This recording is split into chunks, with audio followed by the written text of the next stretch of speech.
Welcome to tonight's Creative Conversations digital program featuring Francis Almendárez and Kara Springer in conversation with Rachel Afi Quinn.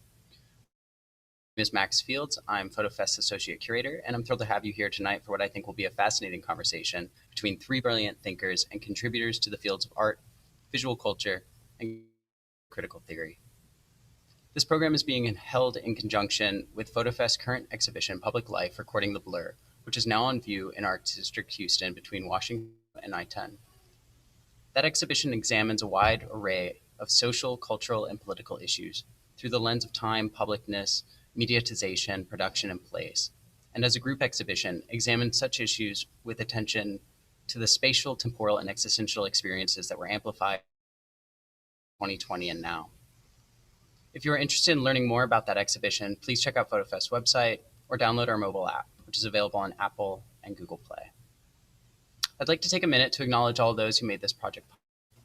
The Brown Foundation, the Houston Endowment, the National Endowment for the Arts, City of Houston through the Houston Arts Alliance, the Wortham Foundation, Silver Street Studios, Sawyer Yards, Papa's Restaurants, Lovett Commercial, and generous donors to the FotoFest Annual Fund. I also want to take a minute to thank speakers for their generosity and time. It's been a privilege to work with Rachel, Kara, and Francis. And I would also like to thank the team at FotoFest for their support in realizing this program and the Public Life exhibition. Now, a bit of introduction. Francis Almendárez is an artist, filmmaker, and educator working at the intersection of autoethnography and cultural production. In attempting to make sense of and reconstruct identity, he uses them as tools to address memory and trauma, specifically of immigrant, queer, working-class bodies of Central America, the Caribbean, and the diasporas. Almendárez has participated in exhibitions and screenings in the USA and abroad, including Rhythm and Pleasure at Art Pace San Antonio, The Potential Wanderer at the Reading Room in Dallas, Sisyphus version 2018 at the National Taiwan Museum of Fine Arts, and Voices of Our Mothers, Transcending Time and Distance at the Houston Center for Photography in Houston in 2018. Kara Springer is particularly concerned with armature, the underlying structure that holds the flesh of a body in place. She works with photography, sculpture, and site-specific interventions to explore systems of structural support through engagement with architecture, urban infrastructure, and systems of institutional and political power. Springer holds degrees from the University of Toronto, the ENSCI Les Ateliers in Paris, and the Tyler School of Art in Philadelphia. Her work has been exhibited at the Philadelphia Institute of Contemporary Art, the National Gallery of the Bahamas, the National Gallery of Jamaica, and the Frankfurt Museum of Applied Arts. She's an alum of the Independent Study program at the Whitney Museum of American Art and currently holds a fellowship with the Museum of Fine Arts Houston Core Program. Rachel Afi Quinn was born and raised in Durham, North Carolina. She earned a PhD in American Culture from the University of Michigan and is currently an assistant professor in the Women's Gender and Sexuality Studies and Comparative Cultural Studies at the University of Houston. Her transnational feminist cultural studies scholarship focuses on mixed race, gender, and sexuality in the African diaspora, and her first book, Being La Dominica, Race and Gender in the Visual Culture of Santo Domingo, will be published in July 2021 with University of Illinois Press. Her essay, No tienes que, and I'm going to butcher this, so you might have to help me on this, Rachel, when you come in. In fact, I'm not going to make a great attempt. But she has an essay that was published in the Black Scholar just recently.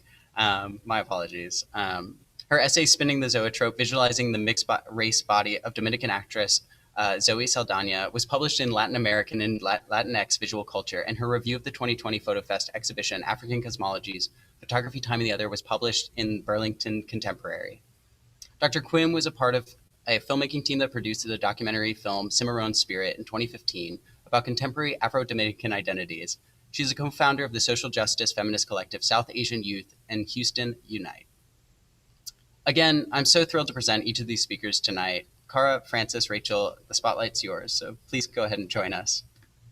And thank you everyone for coming. And I'm so sorry, Rachel, I completely butchered my pronunciations. No hay problema. Wow. The spotlight is yours.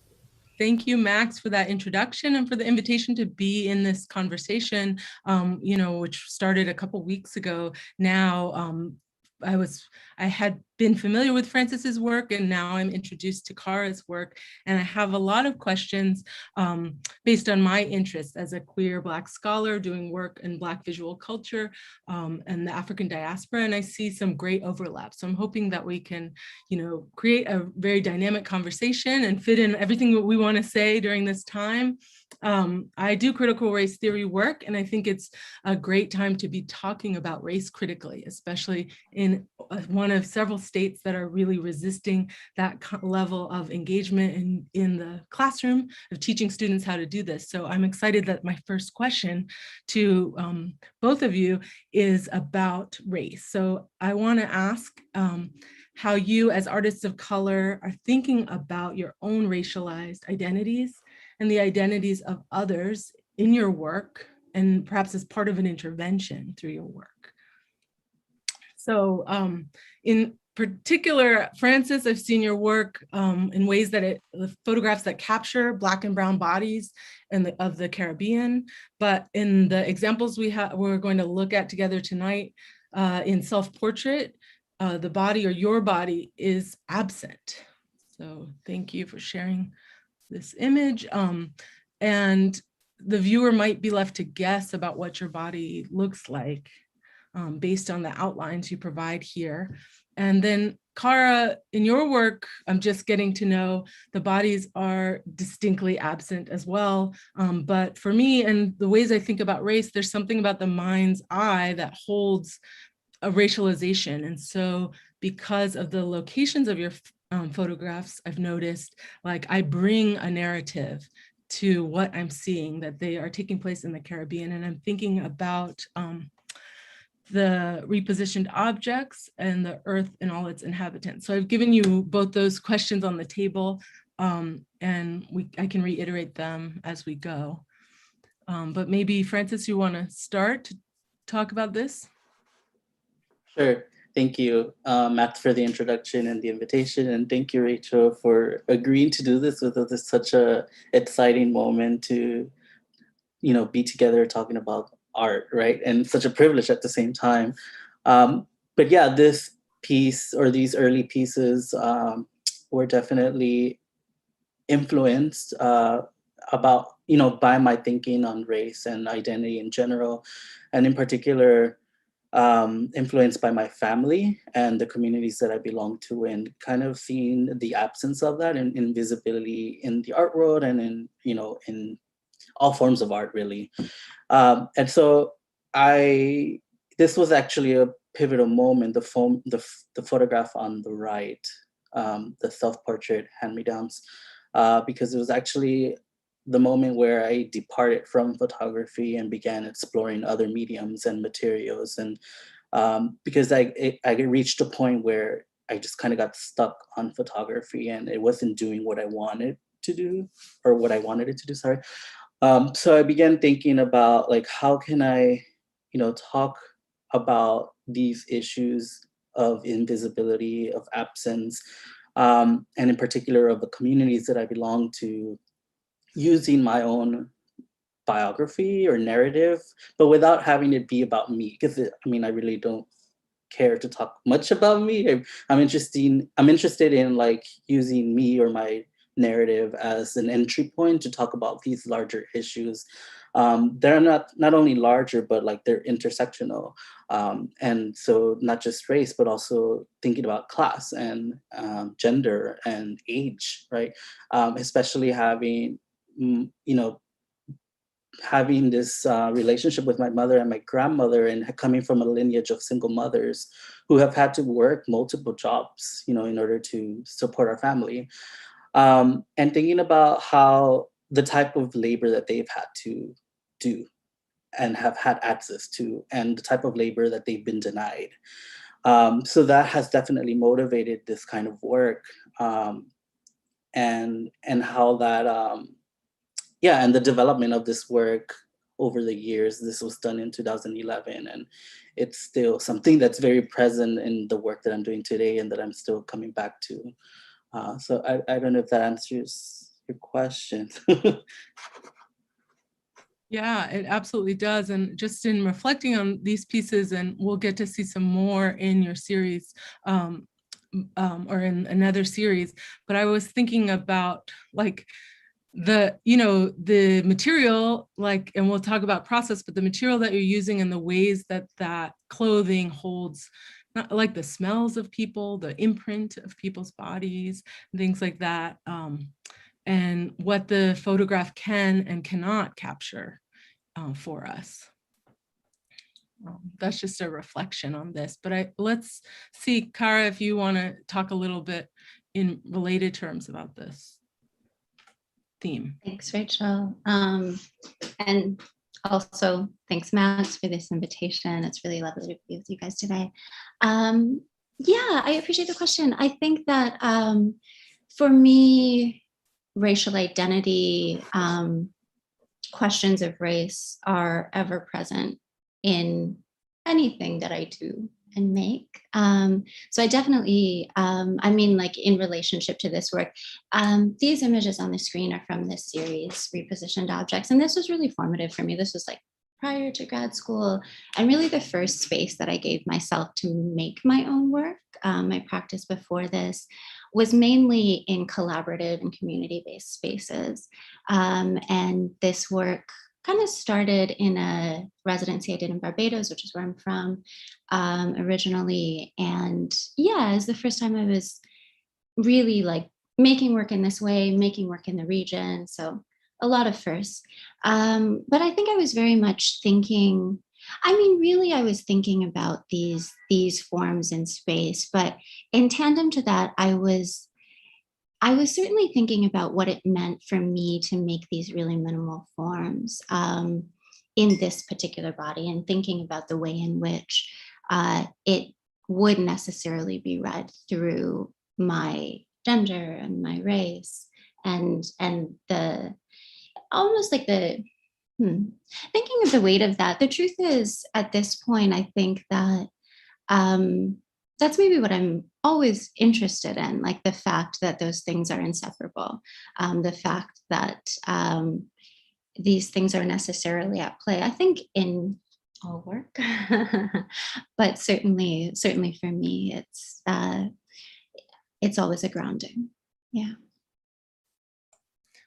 I often notice that although I think that it's at play in all work, that there is the erasure, right? Or just that people do not have the language to talk about how race is there as a, factoring in, but also with, just the weight that the beach in the Caribbean holds as a symbol, that putting your object in that context for me evoked all of these other things. So thank you for reflecting on that, and I'm sure that will be a theme that continues in our conversation. So I'm just getting to know each of you in terms of your practice as artists, and what I notice in terms of connections are the ways that you are, that this type of photography where you're staging objects might be different than what I'm more familiar with, documentary photography. And so I'm curious, like how you have ventured into this, like photography as the medium, and how you see your work in relation to other approaches in photography. What is photography allowing you to do? I see, or you've already started talking about different ways you might play with this medium, and the additional question is, how does that compare or relate to crafting and staging objects, outside of like photographing them? So that's open to whoever wants to start. And I can add that, I was also thinking about the performative. When I think about race and gender, I think about the performative, but there's something here in each of your works around, process and performing something, or locating the object in a space to evoke something the viewer is getting out of that. But maybe you think about it in terms of the performative, but why photography? Yeah, I mean, I'll say that the question was framed in terms of like staged work versus kind of documentation.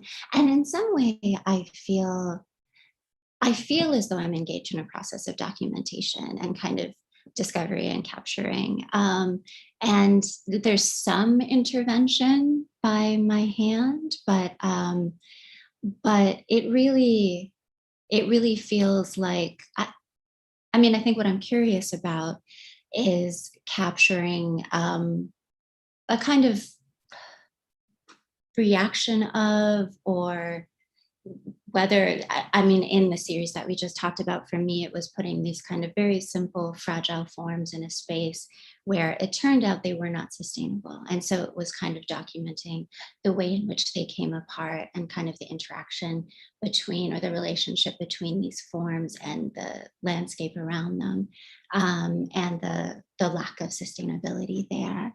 So I mean, I definitely, and this will probably come up for me when we talk about other projects, but I do place it in those terms of documentation, like in my thinking, you know? Max, will you turn to that next image as well? This one, I was also, you know, I heard the conversation you had with FotoFest previously, where you talked about this sort of capturing a moment, but it seemed like the photo becomes a dynamic object that then can transform over time. So you can go back to your photographic archive and then do new projects of photo within a photo, which I find really powerful. Thank you for that. Yeah. I mean, I think it's, I'm interested in images as material in a way, you know, and even like the form of working with, I never, it's really lovely, and I feel honored to be included in this conversation about photography in FotoFest at large. Because I have a hard time calling myself a photographer. I don't feel like traditionally trained. I don't feel expert enough to call myself that, but I'm always working with photography and with photographic images. And I find I'm always kind of reaching to make them object in whatever way. I can't resolve myself to just like placing them on the wall. I'm always kind of trying to push against that and trying to see the ways in which they can function as material form object. Yeah. That's very fascinating. And Francis, you and I talked briefly about, you know, your maybe ambivalence, but your relationship to this medium. And I'd love to hear more about how you're thinking. Yeah, it's funny how even Cara mentioned the categorization of a photographer, and it's funny because I also feel that way sometimes. But I mean, and I actually did have a background in photography, and but I feel the same way sometimes, even though like I work in video, which is like adjacent to photography, but I work primarily in video and installation, and I run into a lot of these issues where like my work doesn't fit into like traditional notion of photography or any other category. So I mean, in a way I like that, and I like to use that because it's kind of like race. Like I don't fall neatly into any one category. And so I kind of like using that as a sort of way to unpack that maybe a little bit. But what I am also interested in is like using photography as a tool, using photography as, I love the way Cara mentioned it as a material, but also as a way of thinking and just like seeing. And I love like the mechanism behind it. Like I love like the way that it operates, so the way that it can circulate, right? I like these things about it. And for me, it's not so much, or I'm less interested in like an image and more in like how it functions and circulates and what kind of conversation that could bring, right? And I'm interested in asking these questions and bringing about these conversations in order to unpack these complexities.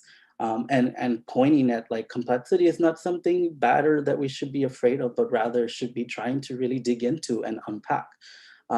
So yeah, that's what I think of photography and how it could be used, and how I try to incorporate it into my practice that is multidisciplinary. And we have some examples of your work here, Francis, in the series. Well, we saw previously this one of the denim images, and then these Dickies and Levi's, which have really stuck with me since I saw them at the Blaffer, like as the textual pieces and the various tags. And for me, they kind of just reminded me of like the worker and exchange of and movement of bodies and my framework of thinking about migration. But also in the images where standalone of the denim images, the object itself, then with the image of that object, for me, seems to hold this kind of story where you're talking about circulation of images, but just we recognize the, Levi's jeans or denim jeans, and that they hold someone's story, that they're well worn and that they were with the body is really powerful to me. Because in my own work, I'm thinking about racial ambiguities as you're referencing and what the body can signify and how it so often relies on the stories we bring to the body. I have some other big questions for you. One is around like how you think about home. You've each sort of touched on this, but I think it's such a fascinating question for, getting to know anyone, but artists, making a practice out of your, self-portrait life story. And so would each of you mind talking a bit about the significance of home, this idea of home for you as diasporic subjects in your work, where you think of as home, or how you, whether, what kinds of affinities towards a certain home come up in your work. And yeah, I'm thinking about ties to different homelands that we hold on to, but the ways that home for folks in the diaspora, or with ties to multiple communities, it's like something we're always seeking, that it's not so tangible.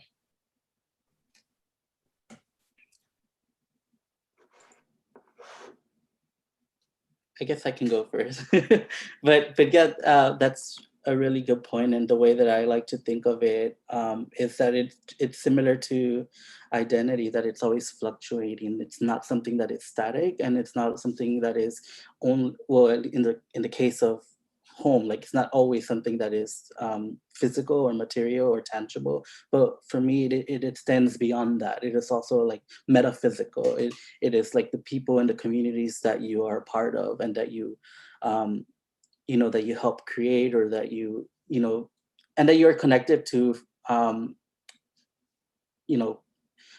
in your vicinity or from a distance, based on like where your family travels or migrates to or from, right? And so this is definitely something that I'm constantly thinking about, because it's really like embedded in my family history.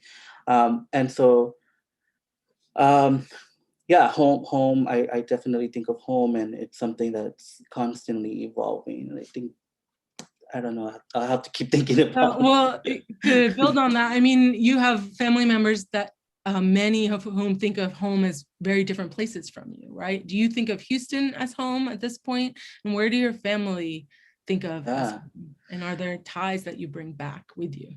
Yeah, I do think of Houston as home. I've been here for quite some time now, and I have like a big chunk of my father's family out here, and they're not going anywhere. So it's like it's become home away from home. And I consider my other home LA, because that's where I was born and raised, but then also my home in Central America, in the different parts where I have family, I consider those my home as well. And then, even though I don't get to travel to them or visit my family as often as I'd like when I do get to go, or when I do speak to them, there's this fire, like it just lights up, that, in reconnecting. And so that for me, like just kind of blows this question out of the water, like this, that home isn't just physically where you are in that one moment, but it's like a correlation, or a network, right? And I think thinking of it in that way could be very interesting, and a different approach to thinking of what home is, or what it can be, and redefining that.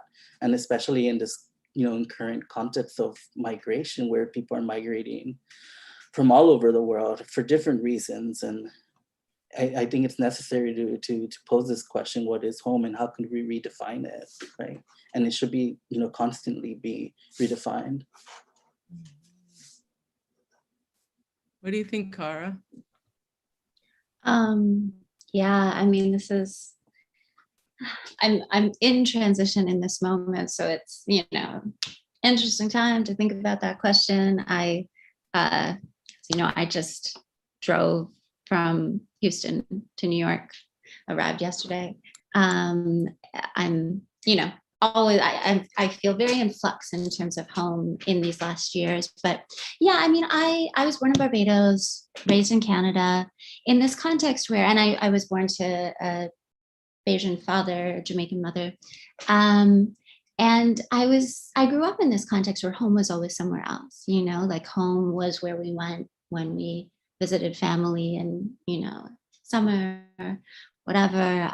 But even there, of course, like that couldn't be home, and home was back, in Canada, and all of these, it's always been fluid. And I feel like there's something that I've adopted as normal there. And maybe that is some of my living in this way, where I'm kind of afloat in the world, unsettled.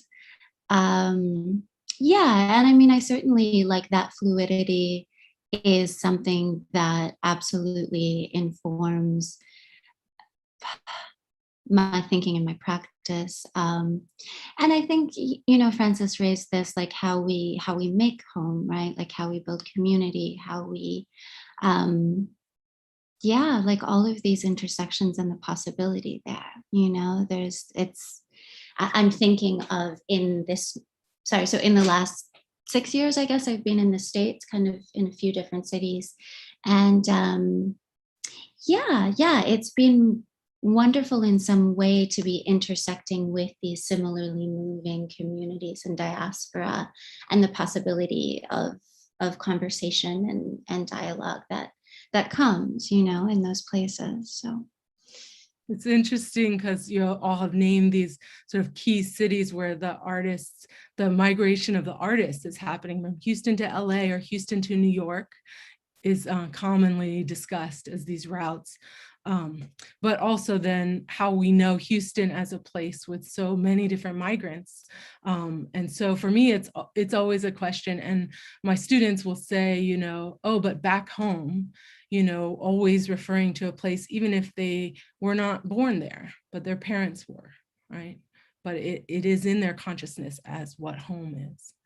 So I'm wondering if, like, as questions or comments come up between you, if you're seeing any ties or things you wanted to engage.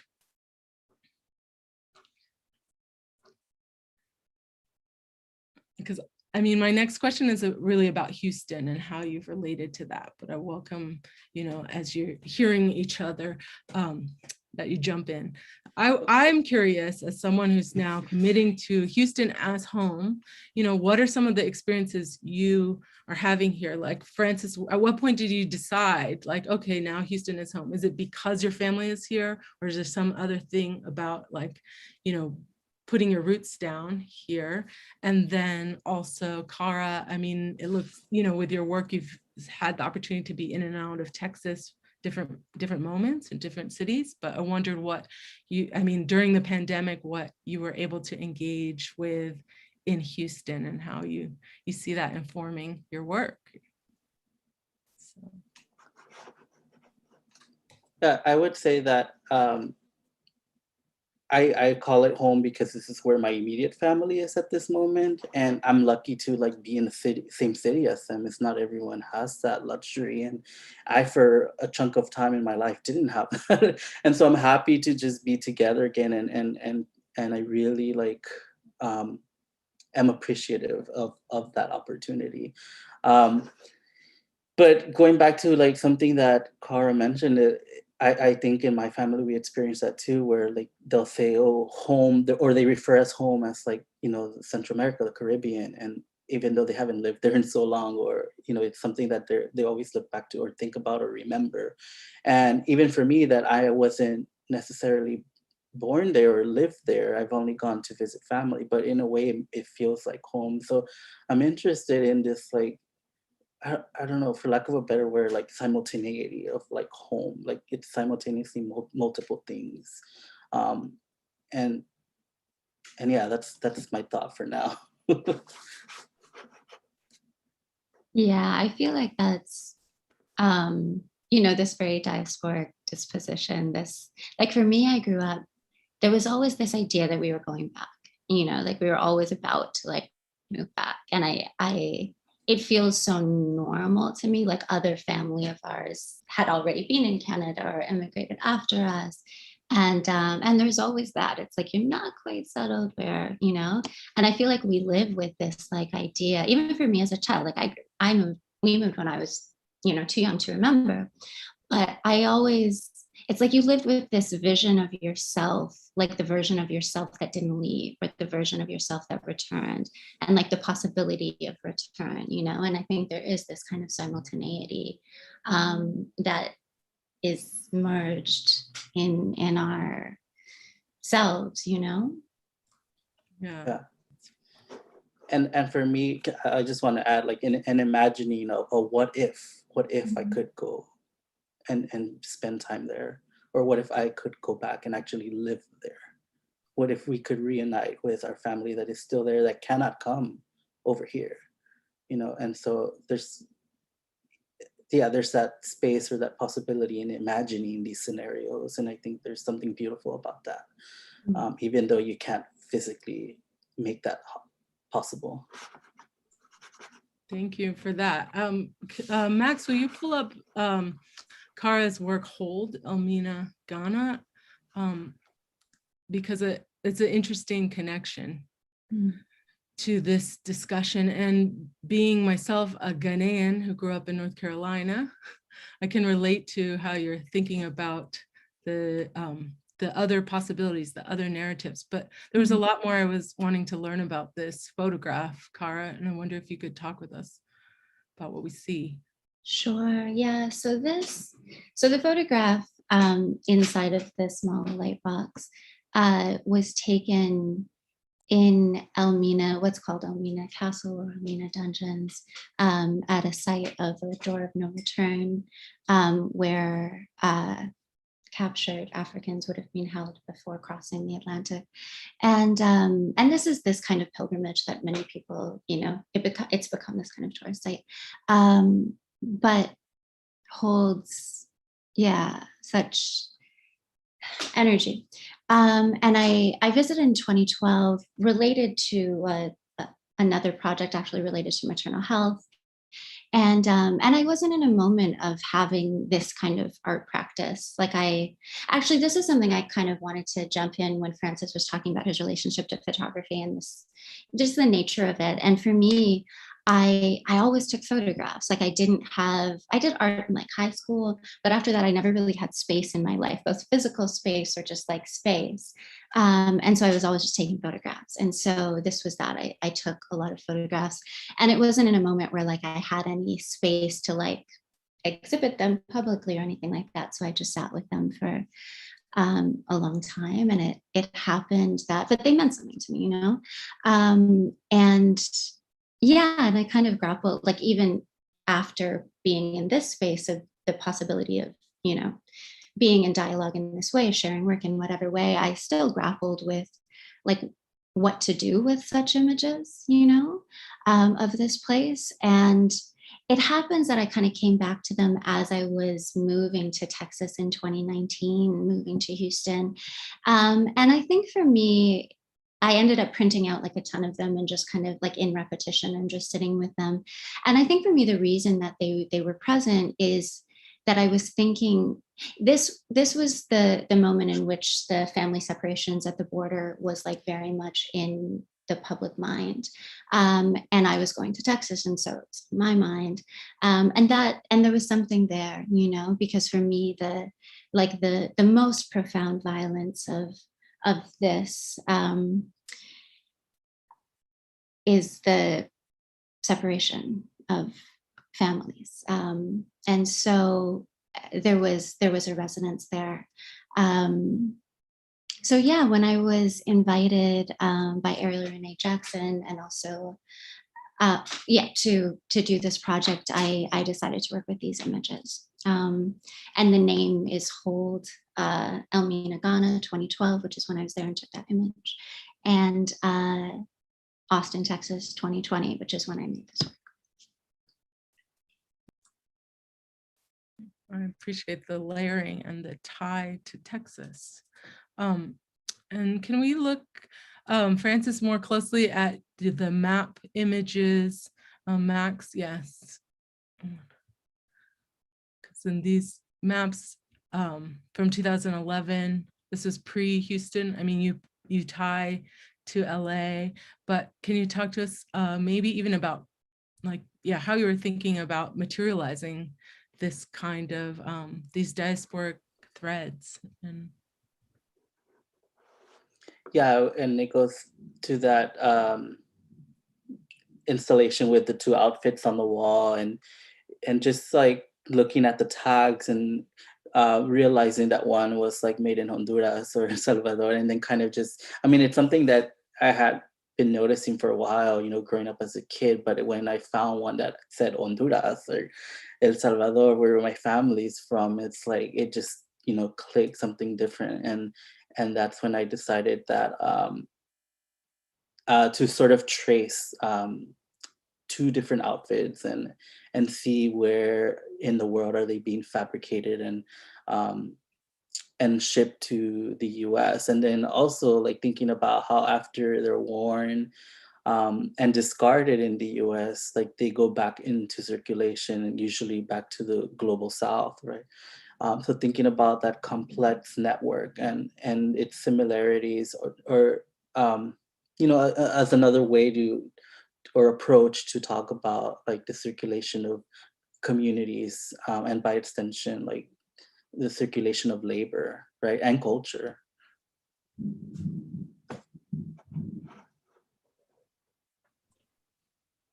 absolutely. And now, again, I'm having this experience of having seen in the physical space some of your work that, you know, gets at this in terms of object, and then the translation of thinking about that as photograph that then can circulate. So another question that emerged for me is around the language of extractive capitalism that I think both of you are referencing in your work in these different ways. And I know, Kara, you've been more specific around that with the project on oil that we get to see in FotoFest in this large size. And I wondered if you could bring into this discussion a bit more about that. And Francis, I don't know if you use that language in your work, but I can see how, you know, the extraction of workers is what we're seeing in your project as well. So Kara, I was really interested in the ways that your background in industrial design also shaped your thinking in your approach to these kind of materials that get extracted. So that's a very kind of broadly, I know I had some questions for you in advance, but would you mind speaking to that, that idea of extractive capitalism and how some of your training has shaped your thinking on that?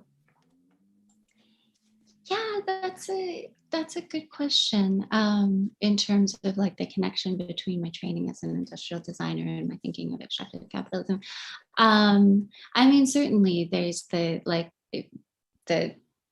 that is existing in the world in relationship to products and capital and all of these things. I mean, I think it's also, yeah, I mean, I feel like there's a way that one can't get away from it, particularly in certain bodies existing in the world, particularly in existing in, you know, in this moment, I'm thinking about it in relationship to institutions in a lot of ways, what it is to be a body inside of an institution. But I mean, I think that's just being, and so I just talked about the project that was about the Black Atlantic crossing. And for me, I'm very much thinking about, so with this project where I was photographing oil, I was very much thinking about the kind of environmental extraction of resource, the violent extraction of this resource, but very much connecting that to race and to capital and all of the ways in which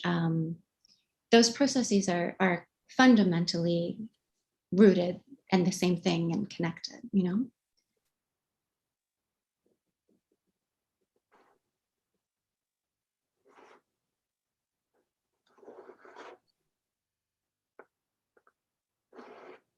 I'm gonna unmute myself. So like what's particularly impactful for me of this like enlarged image is like that it forces Houston to confront this thing of oil, right? We know that so much of our economy relies on oil, but the size, the scale that it's like does some different kind of work. And with FotoFest being able to put something on the outside of a building where so many more viewers are confronted with this, it's really powerful to me. But also this, like using the language of violence that, you know, it often gets separated out because of our reliance or erased or hidden.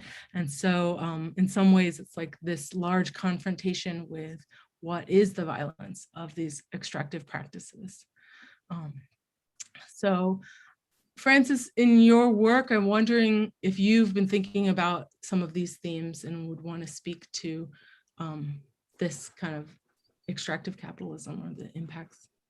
Yeah, I would say it's more indirect, but it's definitely like that's one lens or another lens through which you can view this work. And you know, because it's being fabricated and produced in many different countries across the globe, in the global south, right? And these are primarily people of color that are and poor working class, right, that are doing these types of labor and in areas that are particularly vulnerable to environmental disasters. And I'm thinking in particular like the Caribbean and all the hurricanes that they have to endure on a yearly basis that is only growing every year, right? And so that is definitely something on my mind. Yeah, though it's not something that it's like, you know, centered in the work, but it's definitely something I'm thinking about. Thank you. So, I mean, I absolutely see we have these, you know, connections around the Caribbean and diaspora, and we've spoken some to that. And if you all want to speak more about the significance of that, we have a bit more time. And then the additional question that I am curious about is around gender and queerness as a gender studies professor, and whether in wrestling with these images within images, or you know, placement of objects within space, or do you find moments where you're wrestling with gender or queerness in terms of representation? And you know, like most directly I could point to that around representing like laborers working clothes, right? And what that looks like and how that is so often gendered. But there might be other ways that each of you have been thinking about gender or queerness or sexuality in your work that we might not register for viewers immediately, or in your process, or you know, in your experience of being a working artist and how you navigate that because of gender.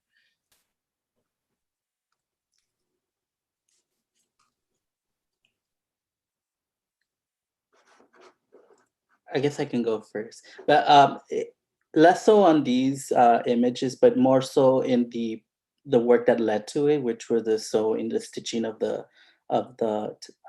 tapestries, and I'm thinking in particular the painting with the denim and the Levi's and the Dickies, but practicing the practice of sewing or of stitching, and that was definitely something that was on my mind. Like, what does it mean, me, a male, um, you know, doing this stitching that I learned from my grandmother, and using our jeans and Levi's, and these again, like the photos that are on the FotoFest group show, like these are sourced from my family, both male and female members of my family, and so yeah, it's me again. It's not something that's center or at the center, but it's definitely like that I'm thinking about, and what does it mean, me doing this, working with these materials, doing these processes.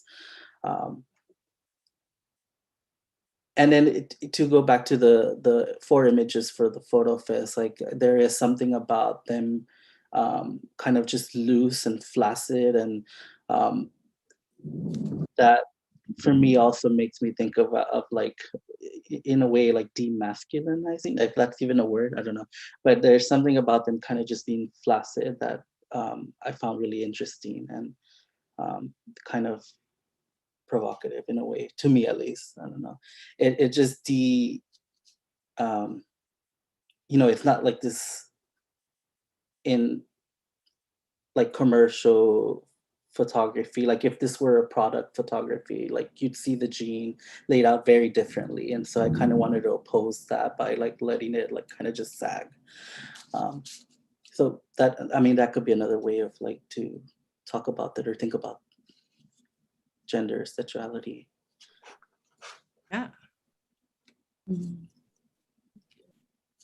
Cara, you want to jump in? Yeah, I mean, on my end, I'd say like similar to race, I feel like gender and queerness is always necessarily present. I mean, for me, there is generally not the presence of the body or my body in my work, but I feel as though there's always a kind of like stretching, like pushing against the boundaries of my body or my capacity, kind of finding the edges of my body in relationship to the world around me, that feels implicated, in this question of thinking about gender, and in thinking about race, and in thinking about queerness. Yeah. Thank you. It's such an honor to get to have you field my questions and get to think with you about these things. And I think now we're going to open up the floor to some audience questions. Matt? Yes. Well, thank you, everyone. Have any questions, if you're watching on YouTube, which a lot of folks are, enter your comments, and our amazing assistant in this program, Brandon Harris, will field them over to us. And then if you're watching on Zoom, just enter your comments and questions in the chat, and we'll field them. Our first question is for Francis. They ask, would you say there's a connection to indigo labor in your work, and how does that relate, and how it relates to the homeland? So I think they're thinking about rain. Yeah. Oh, I'm sorry. Yes, if I have feedback, it's the rain. Yeah, so I would say that it is something that I am sort of referencing.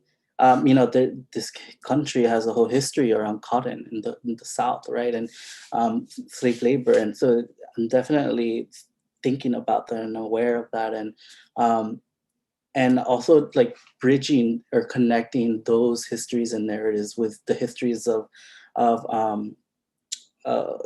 now, like in the present, capitalism and extracting labor from the global South, and then what was the other part? How does it homeland? And how does it relate to, and how indigo labor relates to the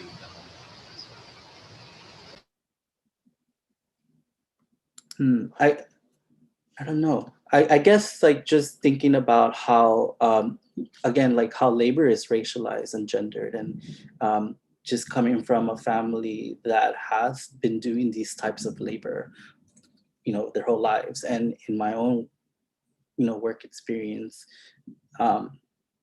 before like being and working as an artist, also like working on an assembly line and in retail, and kind of just seeing that my coworkers who I was surrounded by and how their lives were affected by this kind of labor, and only having access to this type of labor.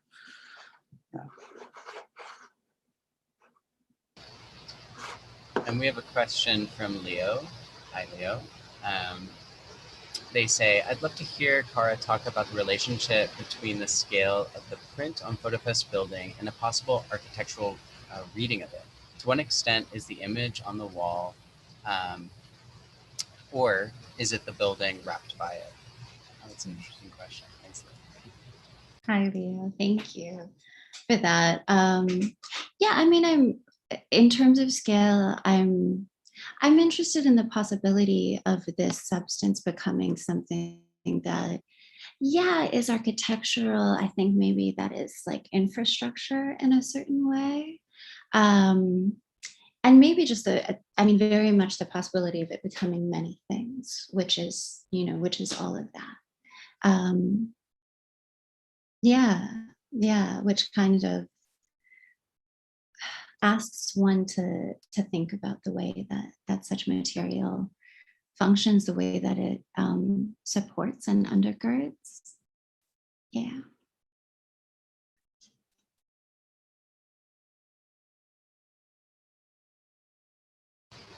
If I could, while we wait for other questions, I wanted to ask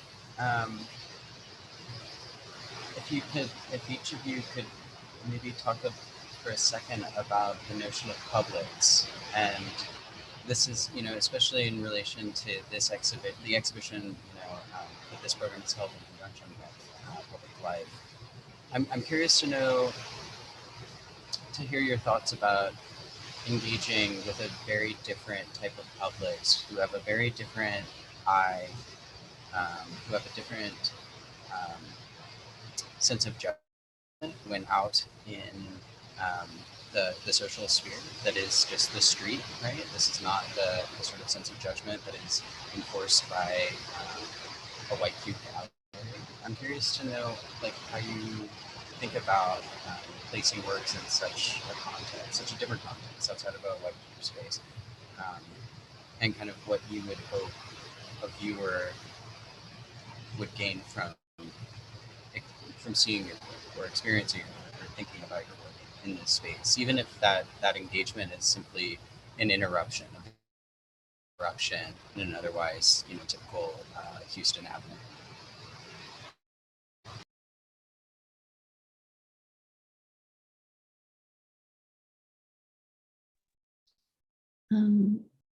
I guess for me, I'm more familiar with working in a non-white cube space in terms of installing my work. So I'm always kind of curious about or interested in making work that holds the possibility of like stumbling upon it, and how that's an interruption in one's day and in movement through a landscape, and how that sits in relationship to an environmental context. So for me, yeah, it was a really wonderful thing to have this possibility of making something at this scale that sits in relationship to the city that it's really like produced in relationship to. Yeah, for me, this was when you approached me and I read the email talking about the idea. I was like, whoa, this is definitely something new for me. It's a challenge. It's scary. It was scary for a long time. I didn't know what I was going to do, even though I had said yes. but it really like pushed me in a different direction, and it brought me back to this work that had been, coming in and out of the foreground in my head, or just thinking about like back and forth. And it really like, this is the time to do this. And then the placement of it was also like really important for me, because when I went and did the site visit and I saw the location that I wanted, and I kind of claimed it,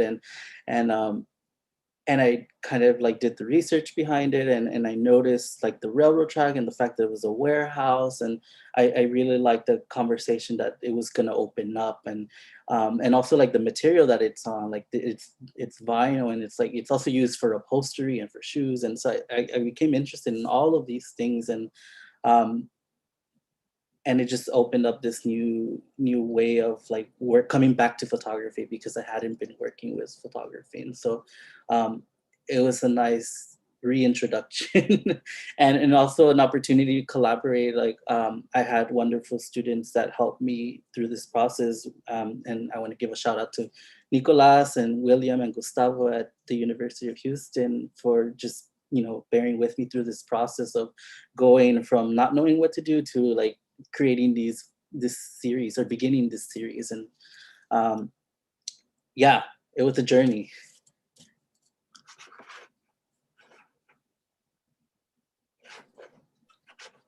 I can ask another question, Max. If, it's around like thinking about, again, photography as a tool, and whether you find yourself trying to capture things that are fluid or ephemeral in this particular piece of your practice, or yeah, because I can relate to Kara's like talking about kind of feeling like amateur as if like early on, like, oh, I took a photography class, but you know, do you feel like you've moved into a place of like, there's a deliberate visual image that I'm working to construct? And is that something that if you didn't grab it with a camera, it wouldn't exist? Or is it kind of having that environment like spark something that you want to hold? Does that make sense?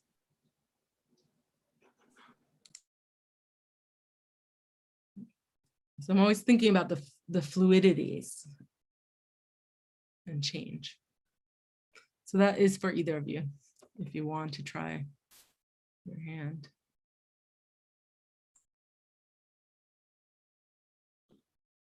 Sorry, I feel a resonance with the question. For me, there's a lot about framing. And yeah, this question of like, would it exist if you didn't take a photo of it?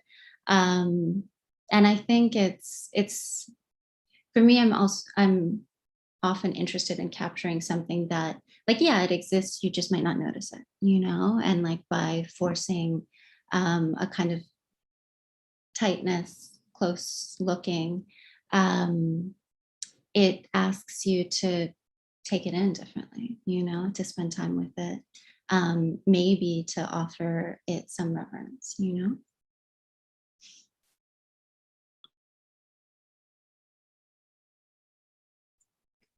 Thank you for that. Yeah, for me, I would say that it something that came about in the process of like going into the studio and setting up and just testing things. And this set of photographs were like the last of the bunch that I photographed. And so it was like, what, 3 hours, 4 hours in. And so everything that came before it, I ended up not using it, and I ended up not liking it either. But had it not been for that, I wouldn't have arrived where I ended up, and which is what I ended up using.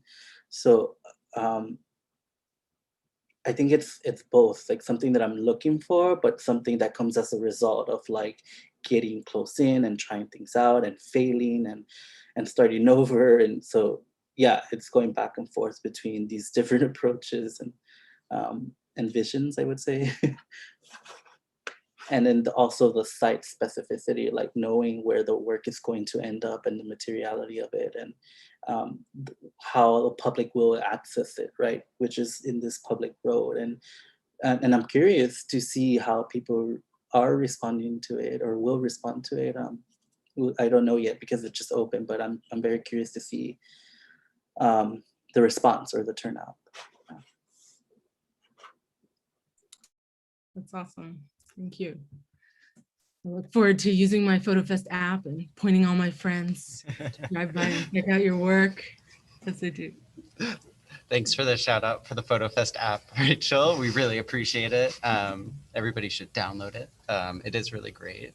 Brandon Harris has made huge strides to make it something incredible. And we're really thankful for that. I really love that question, Rachel, about photography, because and I don't want to sort of demean photography as a medium, but I do think it's interesting that we can talk about all of this work without having to really adjust our vocabulary in such a far-flung way, that we can continue these conversations, because essentially what we're talking about is imaging, you know, a narrative of you know, of many things, of, you know, of a politic, of an apparatus at work, of a history. And at times in both Kara and Francis' work, what I see is that when the camera is utilized, it's absolutely implicated in the system that it is imaging. And so that conversation that both of these artists have about the means of production, whether that's of a history or of a city, of a place, or a material.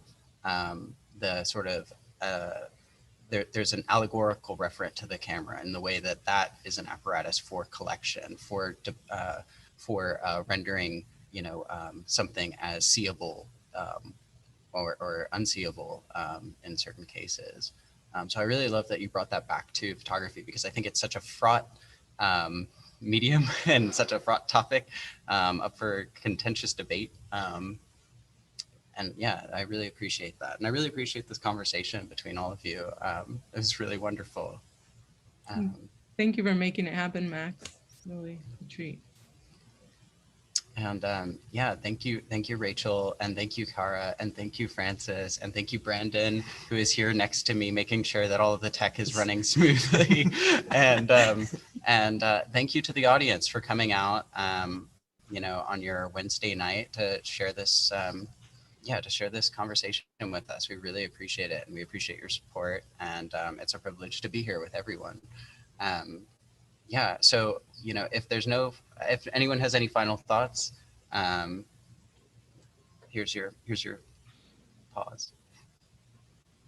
Okay, well then we're gonna end this program there. Thank you all again, I really appreciate it. FotoFest has another program next Wednesday at 12 p.m. So if you're watching this and you enjoyed it, join us next week. We're gonna be talking about the life and work of Anton Gautama with two amazing curators from around the world who worked with him. And I'll be in that conversation as well, talking about my work with Anton before he passed earlier this year. So it should be a really interesting conversation about an artist whose legacy should continue. Again, thank you so much for joining us, and I hope you all have a great night. Bye-bye. Thank you. Thank you, Max. Thanks all.